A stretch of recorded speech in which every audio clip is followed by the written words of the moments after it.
E aí, rapaziada, como estão vocês? Pessoal, direto ao assunto, tema da aula de hoje, cromossomos. Quem são os cromossomos, pessoal? São filamentos presentes no interior do núcleo das células e que são constituídos, atenção agora, de uma molécula de DNA dupla hélice associada a proteínas que nós chamamos de histonas. Como é que isso acontece? Como é que elas estão dispostas? Presta bem atenção aqui. Nós temos de verde aqui um glóbulo de histona contendo 8 tipos dessas proteínas, 8 tipos de histonas, e de azul nós temos aqui a dupla hélice de DNA, que ela dá 2 voltas aqui nesse glóbulo de histona. Perfeito? Então essa é a constituição básica do cromossomo. O filamento de qualquer cromossomo tem que ter isso aqui. Beleza, gente? E aí, gente, outra questão importante para saber aqui é que a combinação do glóbulo de histona com 2 voltas da molécula de DNA, nós temos uma unidade estrutural chamada nucleossomo. Então, cada unidade dessa, chamada nucleossomo, é formado pelo glóbulo e pela molécula de DNA dupla hélice enrolada 2 vezes nesse glóbulo. Beleza, gente? Não esquece que em cada glóbulo tem 8 tipos, reforçando, de histonas. Beleza? Acontece, pessoal, que essa estrutura aqui tende a, essas histonas, melhor dizendo, esses nucleossomos, eles tendem a se aproximar um dos outros, a se compactar. Essa molécula de DNA aí, ela tende a se compactar e aproximar uma histona da outra. Os nucleossomos, eles ficam próximos, vizinhos um com os outros, formando essa estrutura aqui de baixo, que nós chamamos de solenoide ou fibra cromossômica, que está sustentada por essa lâmina esquelética aqui de vermelho, que possui proteínas que vão dar suporte e sustentação. A combinação dessa lâmina esquelética que dá suporte com a fibra cromossômica, o solenoide, esse conjunto aqui nós chamamos de, desculpe, cromonema, certo? Então, basicamente é isso. E aí, gente, a gente avança para o próximo tópico, as formas, os tipos de cromossomos. A célula, o núcleo, quando não está em divisão, ele está no período chamado intéfase. E é no início desse período, na intéfase, que nós iremos encontrar o cromossomo simples. Um cromossomo apenas constituindo um filamento simples, que contém o cromonema, que é justamente o que a gente viu aqui. Beleza? Isso no início da intéfase, quando a célula, nesse período, não está se dividindo. Da metade da intéfase para o final da intéfase, a célula começa a se preparar para se dividir em 2 células filhas, para entrar em divisão. Mas para uma célula entrar em divisão, pessoal, é necessário que essa célula ela duplica a quantidade do seu DNA. Eita, Afonso, então peraí, se tu estás falando que a célula, quando está se preparando na intéfase para se dividir, ela duplica o seu DNA, a quantidade de DNA, o DNA é, é o constituinte básico do cromossomo. Então é o mesmo do que está dizendo duplicação dos cromossomos. Perfeito. Então a célula, antes de se dividir, ela se prepara na intéfase duplicando seus cromossomos. Então os cromossomos que estavam assim, cada cromossomo desse, que estava na forma simples, de apenas um filamento, ele duplica-se, pessoal. Então o que era um filamento passa a ser 2. São 2 filamentos. Então eu tenho um cromossomo duplicado, e nesse cromossomo duplicado eu vou ter justamente, atenção aqui, eu vou ter uma cópia desse cromossomo, está aqui de verde. Essa cópia eu chamo de cromátide irmã. E terei aqui de azul outra cópia, que também é chamada de cromátide irmã. Então, no cromossomo duplicado, eu tenho duas cromátides irmãs. Perfeito, pessoal? Importante saber isso.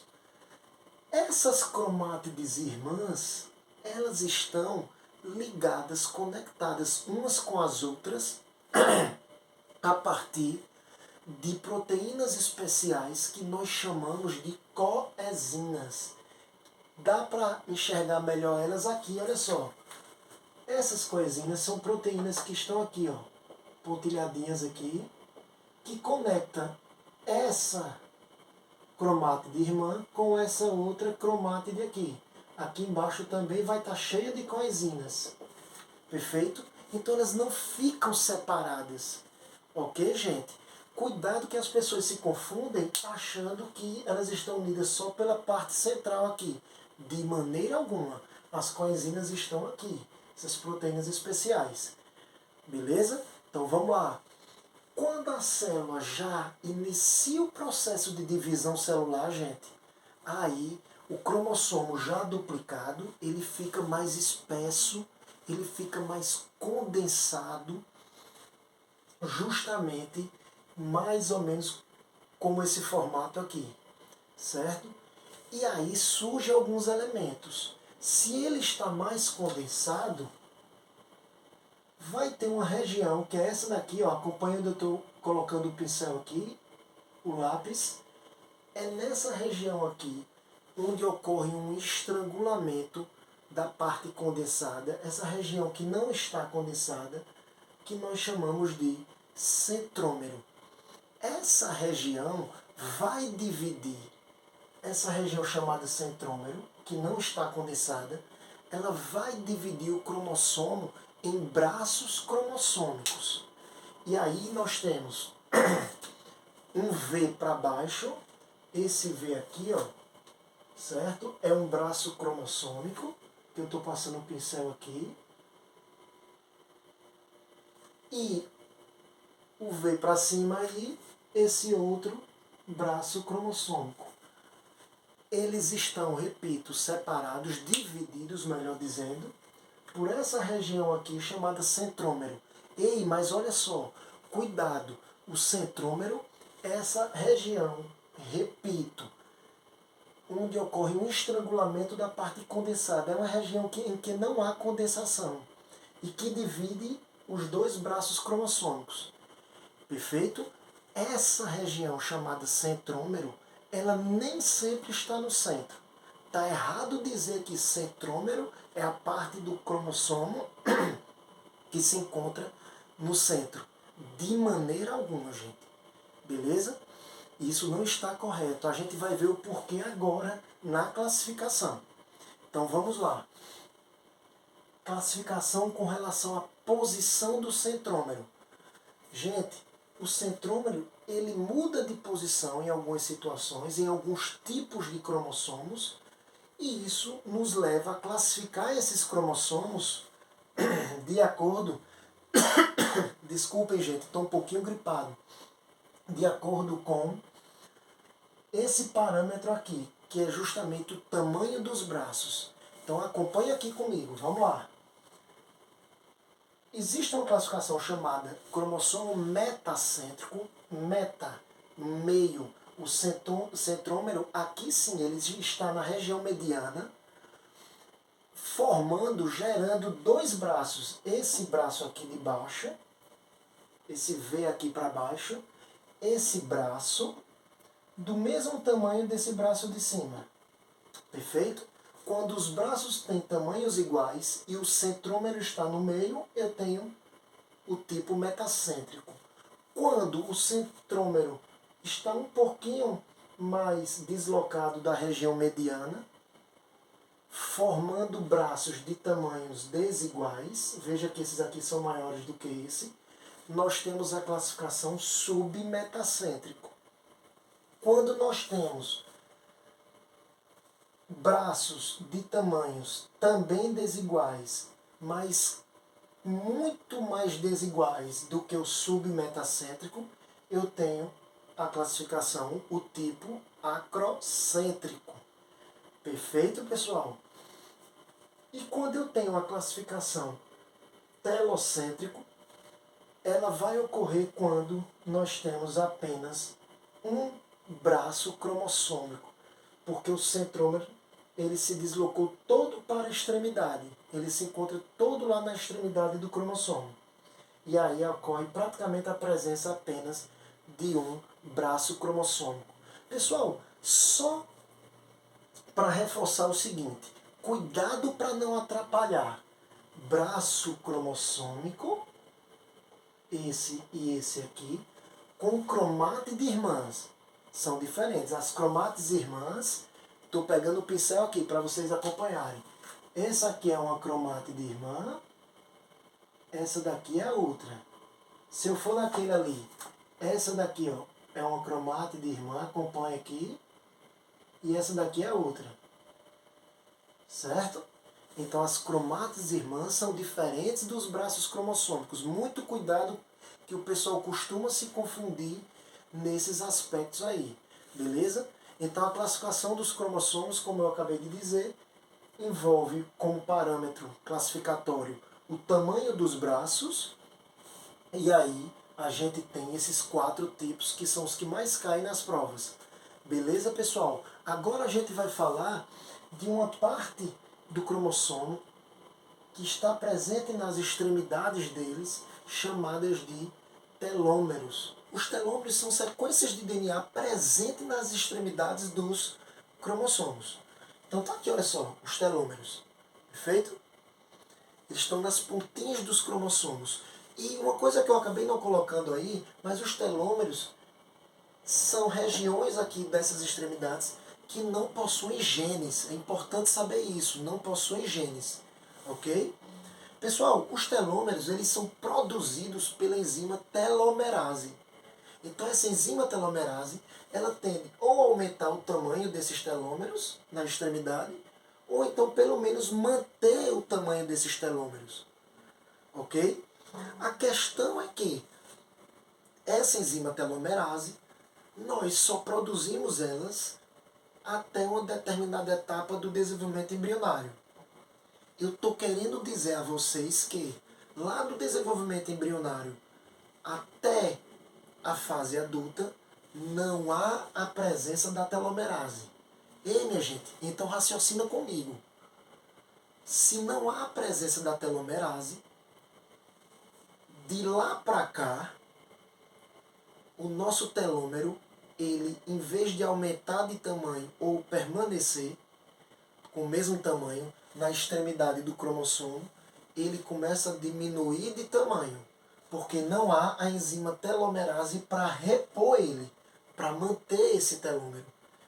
Perfeito? Isso é uma informação extremamente importante. Então, ao longo da vida, nossas células estão constantemente se multiplicando, se dividindo. Células mães se dividem em células filhas. E aí, ao longo dessas divisões, ao longo da vida, repito, os telômeros, a partir dessas divisões, eles vão diminuindo o comprimento deles, olha. Vão diminuindo o tamanho na extremidade dos cromossomos. Certo? Então, olha, as células filhas sempre tendem a apresentar um telômero com tamanho menor. E isso acontecendo ao longo da vida. Ocorre porque, gente, acabei de falar anteriormente, pela ausência de telomerase. Nós só produzimos telomerase lá no desenvolvimento embrionário. Não esquece isso. E isso é o que causa a redução no tamanho aqui do telômero. Perfeito? Dos nossos cromossomos. Esses cromossomos eles são reduzidos aqui, ficam bem pequenos, como vocês podem ver. Só que o que é que acontece? Como eles não possuem genes, essa redução do telômero não vai causar problema nenhum. A questão é que chega um certo momento que não existe mais o telômero, e aí, não existindo mais o telômero, pode haver aqui a perda dessa parte aqui, ó, do cromossomo. E essa parte do cromossomo, ela é uma parte que possui genes ativos. Aí você tem cromossomos sem esses genes. E aí a célula não consegue sobreviver. É por isso que nós relacionamos o envelhecimento com a redução dos telômeros. Muito cuidado que a redução dos telômeros não é a causa única, específica, direta do envelhecimento de nossas células, do nosso envelhecimento, melhor dizendo. Não é a causa única. O envelhecimento é provocado por uma série de fatores. Mas a gente pode também colocar dentro desses fatores a redução no tamanho dos telômeros. Beleza, pessoal? Uma questão que eu queria chamar a atenção é a questão do câncer. Células cancerígenas, elas são capazes de reativar a telomerase. Ah, Afonso, então isso é bom. Se essas células do tumor voltam a ter telômero, elas mantêm o telômero sempre com o mesmo tamanho, então isso é positivo. Positivo não, porque isso vai dar mais facilidade para ela se multiplicar cada vez mais. Se essas células tumorais elas não tivessem telômero, melhor dizendo, se elas não tivessem telomerase, esses telômeros delas iam diminuir aqui até chegar a ficar sem telômero e podia ser que isso provocasse a morte da própria célula cancerígena. Mas não é o caso. Infelizmente, as células cancerígenas produzem telomerase, mantendo os telômeros dela, e aí elas vão continuar se multiplicando sem nenhum problema até causar a morte da pessoa, do paciente. Beleza, gente? Uma observação que eu gostaria de colocar é que há uma exceção, viu, gente? A telomerase ela ainda é produzida por células germinativas que produzem os gametas masculinos e os gametas femininos. Então, as células germinativas que produzem meus espermatozoides, elas são capazes de produzir telomerase ainda. E as células lá, nas mulheres, que são germinativas e que produzem, que se transformam nos óvulos, elas também possuem a capacidade de ter telomerase, certo? Então entra aí como exceção, perfeito? Mas nas outras células, como a gente já disse, não há presença da telomerase porque ela só é produzida, essa enzima, lá no início do desenvolvimento embrionário. Beleza, gente? E aí, a gente vai dar um espaço agora para vocês printarem a tela, o quadro, e seguir para o próximo tópico, beleza? Então, pessoal, vamos agora compreender alguns conceitos importantes aqui. Primeiro conceito, o conceito de gene. O gene, ele consiste numa sequência ou trecho de uma molécula de DNA que possui um código para produzir uma proteína. Então, um pedacinho da molécula DNA, se tem uma instrução, um código para produzir uma determinada proteína, nós temos aí o gene. Ok? O genoma. O genoma consiste num conjunto de moléculas de DNA com todos os genes e também com regiões intergênicas. O que são regiões intergênicas? Eu tenho um gene aqui, outro aqui. Essas regiões são o espaço entre um gene e outro. Essas regiões intergênicas, elas não possuem instrução ou código para produzir uma determinada proteína, mas mesmo assim elas fazem parte do genoma, compõem o genoma. Atenção com isso. Também compõem o genoma as moléculas de DNA presentes nas mitocôndrias e nos plastos. Lembra as organelas que possuem material genético próprio? Então elas vão compor o genoma também. Perfeito? Partindo para a espécie humana, gente, atenção agora. O genoma da espécie humana compreende 24 tipos de moléculas de DNA. Se a gente acabou de aprender no início dessa aula que cada cromossomo, cada filamento de cromossomo, né? Cada cromossomo possui uma molécula de DNA dupla hélice nele, ó, enrolado com aquelas estonas. Então, eu posso dizer que 24 moléculas de DNA compreendem 24 tipos de cromossomos.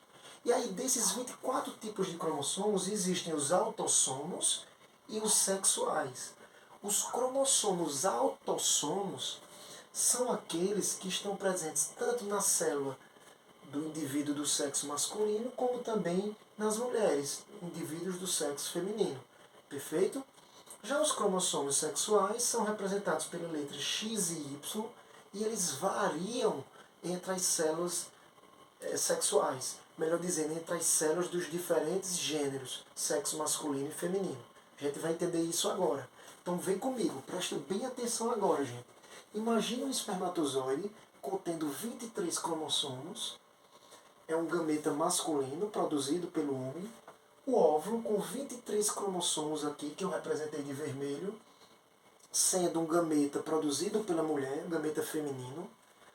E aí o que é que acontece? Imagina que esse espermatozoide fecunda esse óvulo aqui, ocorre a união desses 23 cromossomos com esses 23 aqui, e aí gera-se, como resultado dessa fecundação, uma célula chamada célula ovo ou zigoto.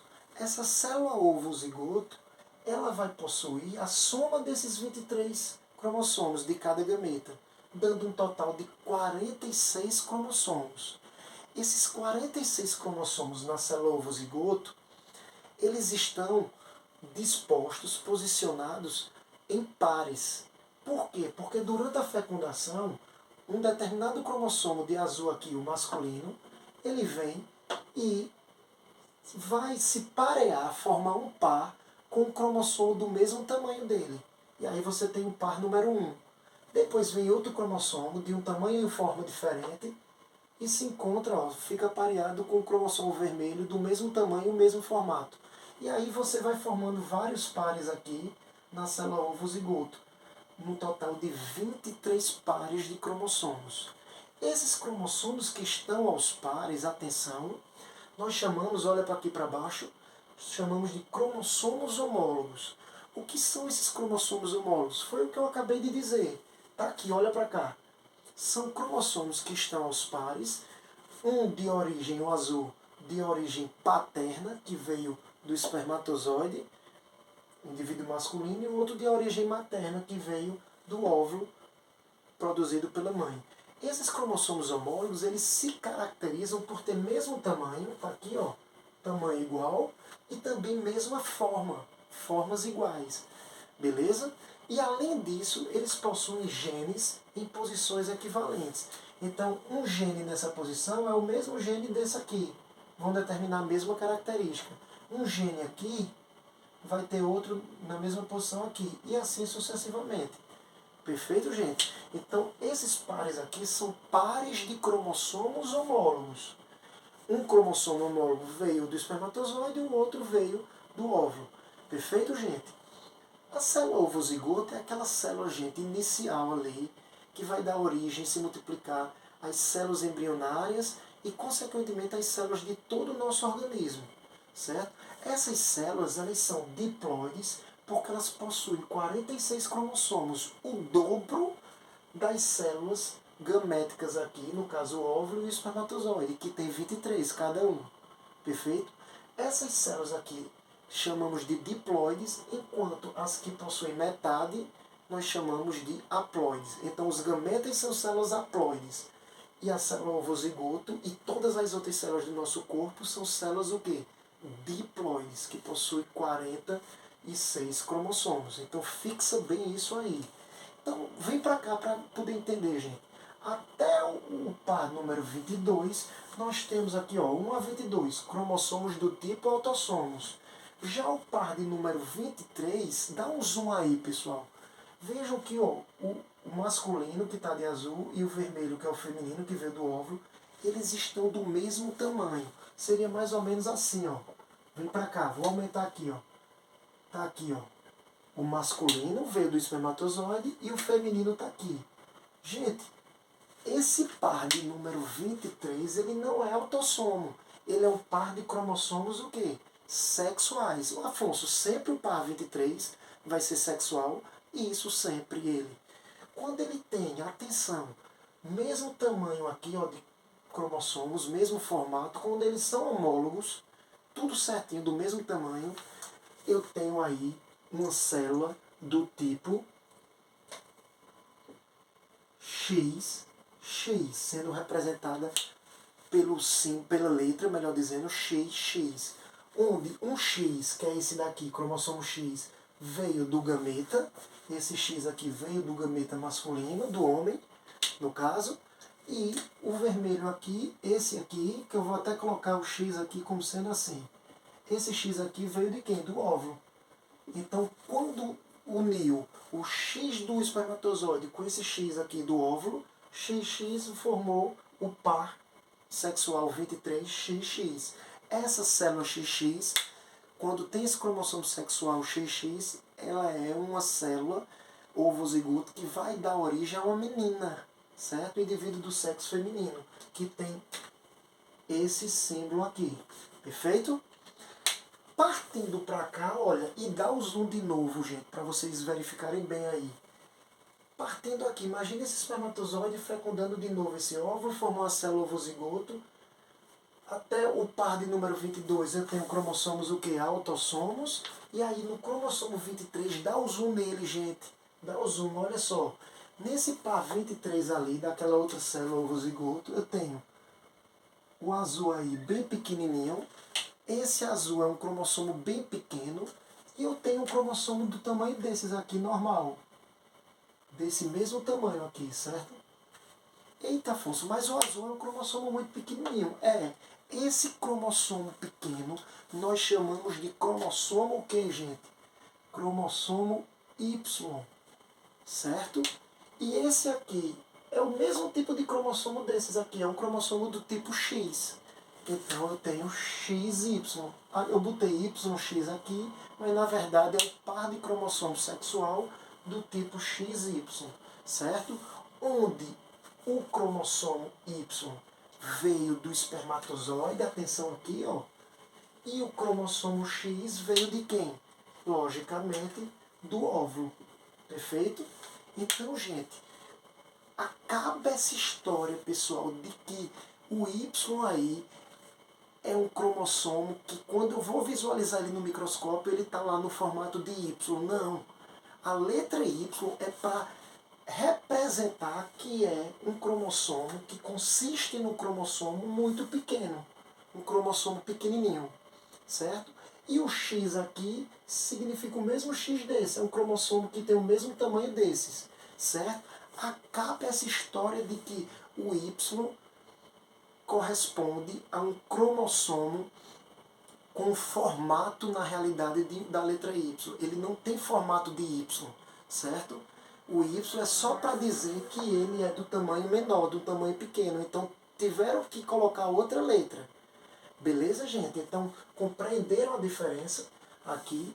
Então, importantíssimo saber tudo isso. E para finalizar, gente, essa parte aqui, ainda sobre o genoma, eu disse que o genoma forma 24 tipos de cromossomos. Então, vamos lá, ó. Nós temos do número 1 até o 22, são 22 tipos de cromossomos. Ô Afonso, mas em cada par eu não conto 2, não? Não, para formar o genoma, eu vou contar aqui, ó, cromossomo do tipo 1, porque eles não são iguais, tem tamanho e forma igual em cada par. Então eu tenho 22 tipos de cromossomos, temos mais um tipo aqui, ó, 23, certo? E como eu estou falando da espécie humana, dos dois sexos, qual é o 24º tipo de cromossomo? Vai ser justamente esse cromossomo pequeno. Então são 22 tipos de cromossomos, que são os autossomos. Com esse aqui sexual, o X é 23 tipos, com mais o Y, que é o cromossomo pequenininho, 24 tipos de cromossomos, formando o genoma humano. Perfeito, pessoal? Então, a gente agora vai entender um pouquinho sobre o cariótipo humano nesse próximo tópico. O cariótipo consiste no conjunto de características morfológicas dos cromossomos de uma célula.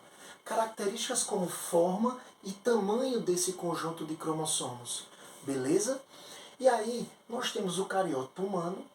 O cariótipo humano existe o feminino e o cariótipo humano masculino. O cariótipo humano feminino, ele é representado assim, ó, 22 AAs. AA significa pares de autossomos, o que a gente viu na aula no início. São 22 pares de cromossomos autossomos, até o par 22, e mais o par sexual, no caso o par 23, no caso aqui XX, indicando o sexo feminino. Já nos homens, 22 AAs, 22 pares de autossomos, do mesmo jeito que na célula feminina, mais o par sexual XY indicando o sexo masculino.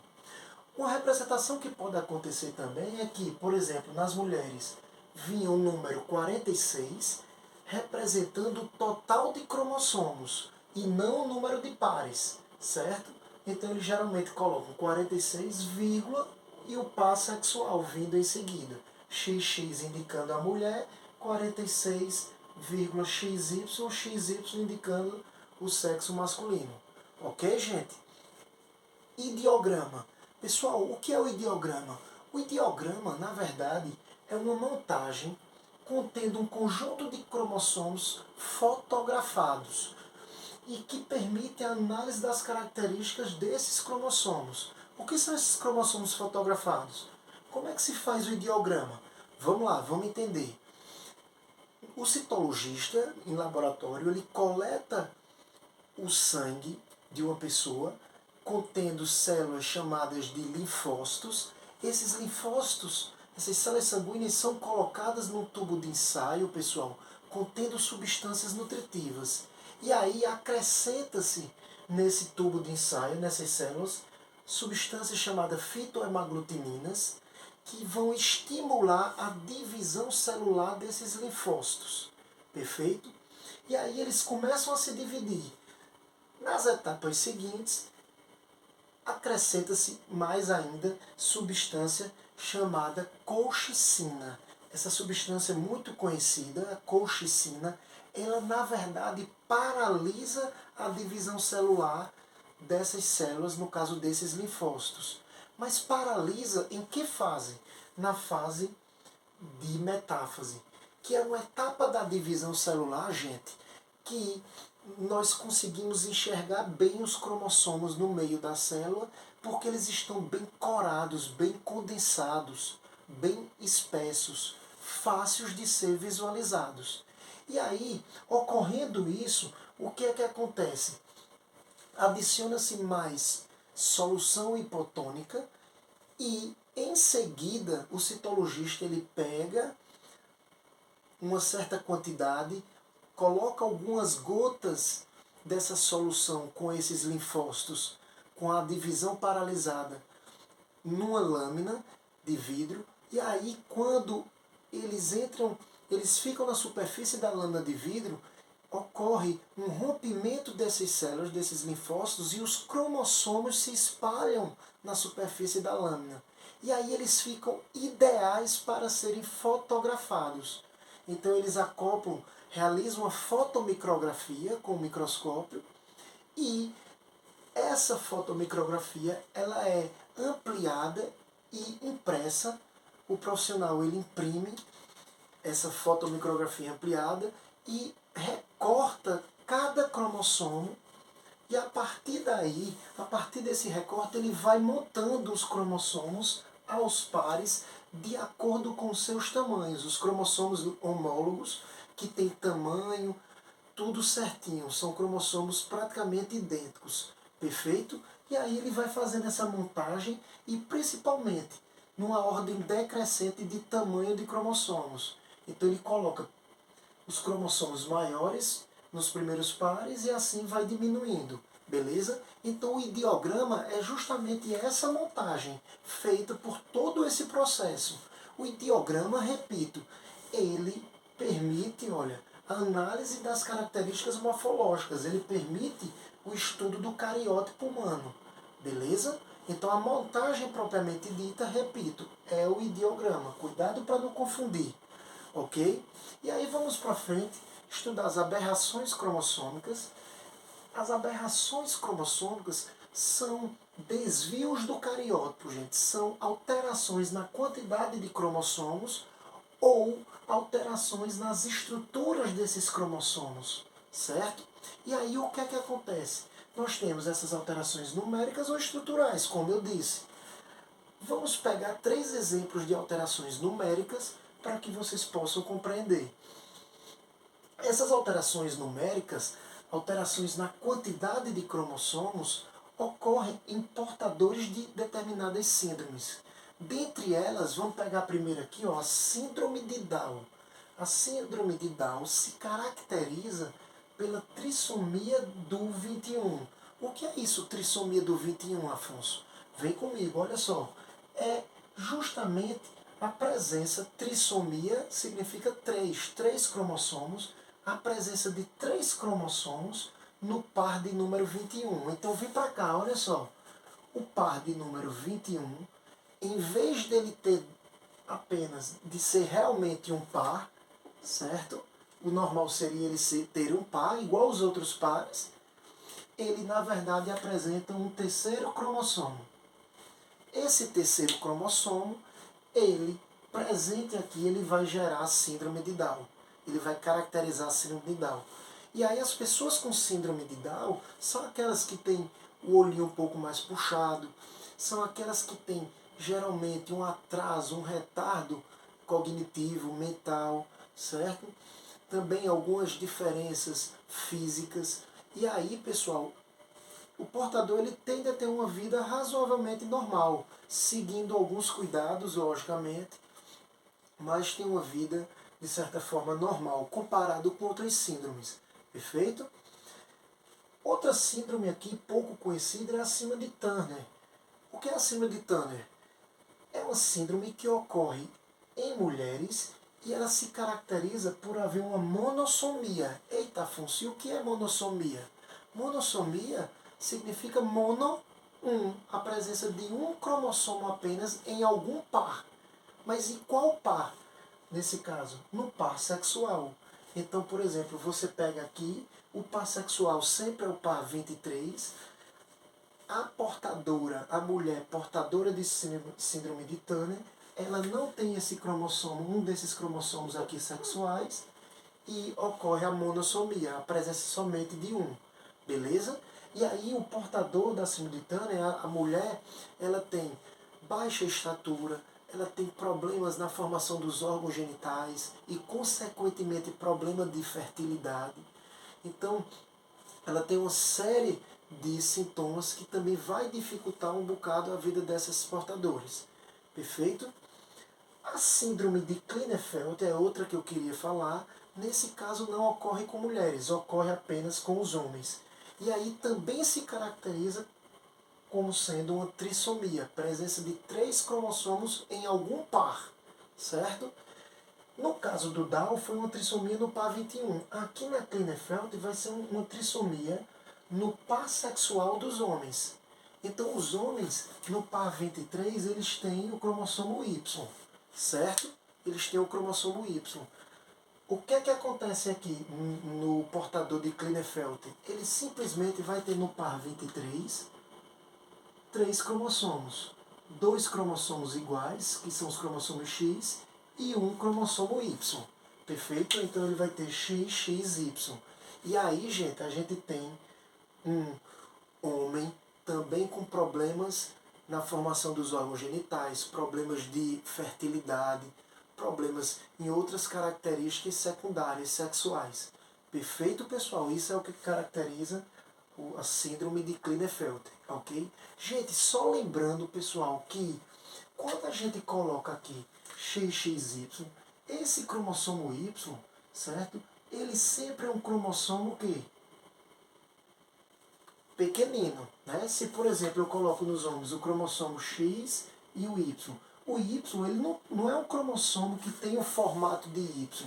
Ele, na verdade, ele é um cromossomo bem menor do que o outro. O Y representa uma letra diferente do X, para mostrar que é um cromossomo diferente. Perfeito, pessoal? Só para a gente relembrar e ressaltar isso.